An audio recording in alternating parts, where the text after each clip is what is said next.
What's up? The classical game between Gukesh and Keymer ended in a draw after 140 moves. So in the Norway test, when the classical games ended in a draw, we have an Armageddon with the white player having 10 minutes and the black player having 7. And in case of draw, the white player wins the game. And they had no increment in the start of the game, and after the move 40, they have, I think, that 1 second only of increment. I don't know if it's 1 second or more. I think it's 1 second, yes. So let's analyze the Armageddon between Gukesh and Keymer. Okay, Gukesh open with e4, e5 by Keymer, and now Gukesh to deviate from the more theoretical lines and more draw with Berlin's endgames and all of these lines. He played knight c3. I saw an interesting game for a rapid, and especially if you need to win.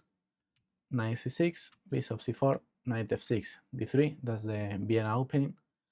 And now black have many options. For example, bishop c5, bishop before like Keymer playing the game. I used to employ the move knight a5 is my favorite. Just going to take the bishop pair. I like the bishop pair in general in chess, so I think that knight a5 is a good move. But Vincent Keymer played bishop before. The idea of bishop before is pin the knight. Of course, first develop the bishop, have the short castle able, and play d5. That's the idea of bishop before. He defend the knight. And you can take the knight. Maybe if your opponent let you the option and doubling the white pawns. Knight e2, developing the knight and being ready to recapture with the knight. And now d5. Very good move by Vincent Keymer. Opening the center and trying to trade some pieces. E takes, knight takes, short castle. And here black have this move bishop e6, who is slightly better, I think, just keeping the tension and being ready to trade more pieces. Now black have all his pieces developed. This pawn on e5 with him space, so black have no problems in this position. For example, if bishop takes, just bishop takes, and the position looks so equal. The a5 pawn is true that give some space to black, but it's going to be a target for white one day, but it's more or less balanced this position. Or for example, if bishop d2, now black have or bishop c5, just leaving all the tactics in the diagonal, or just queen d7 following the development. I prefer bishop e6 here. The problem of knight takes c3 is that after pawn takes, now white wins a tempo, and looks like these pawns are bad placed here because are double, but it's not completely true because white have more pawns into the center when they seize the d4 break, especially because the d4 break and the recapture with the pawn makes that this pawn extractor is good for white. Bishop d6. Here white have this plan of knight g3 followed by knight d4 taking the bishop, but instead of that Gukesh goes for f4, which is a good move too. The idea is clear, open the rook and tries to attack the f7 pawn, trying to make an active play. And the best move for black, who is very hard to play, is short castle. The problem of short castle is that allows f5, who used to be a very good attacking move. Because okay, you are opening this square for the bishop, and in general, this pawn is very, very annoying to attack because g6 is never possible because you can take and this type of things. It's closing this bishop. Hey, one day is threatening f6, but black here have this very accurate defense. First knight a5 attacking the bishop. You didn't want to triplicate your pawns with the white pieces, so you should just go back with your bishop. And now very important move, bishop e7, trying to cover this square with bishop f6, or maybe one day playing bishop g5 is the key move to maintain the equal. But okay, it's a very hard move to play short castle, so Vincent Keymer take on f4, knight a4, short castle, and d4. And here white is slightly better because yes, he have more space in the center thanks to his pawn. His pieces are active, attacking the f7 pawn. You can say that the king is a little bit exposed, but it's not really in danger. Okay, he only have 2 pawns, and black have 3 pawns in front of the king, but white is more active, and white is more attacking the black king, so the white king is not in really troubles. And yes, simply white is slightly better thanks to especially the d4 pawn and the initiative of the pieces. Keymer play queen h4, not the best move. I suppose that he wants to stop the move queen g5, who looks very annoying, because the queen on on h5 is covering the f5 square. One day is attacking h7, followed by bishop d3 is attacking the f7 pawn. So for that reason, Keymer play queen h4.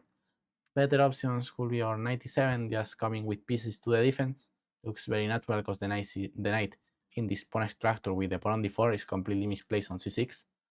And the other option was just bishop f5. And now I can play on a4 or knight h5, but white is fine with the pawn on d4, of course.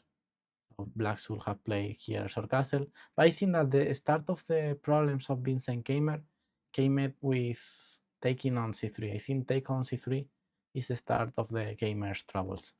Okay, it's not a horrible move. The machine just says 0, yes, says equal.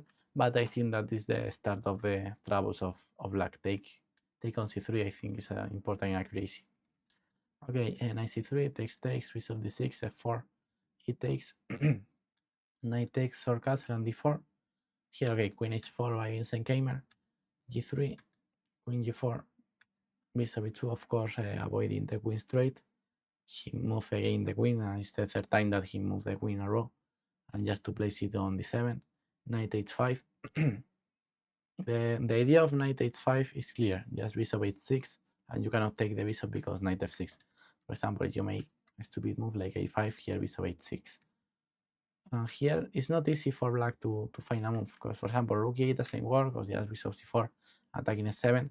So black only moves to defend bishop h6 is or f5, just because if bishop h6 now you can take and the f6 square is covered by the rook, or just f6, sorry, with the same idea.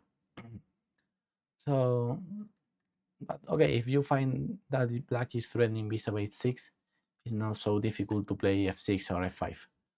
But Keymer completely missed the threat of his opponent, and he played queen h3.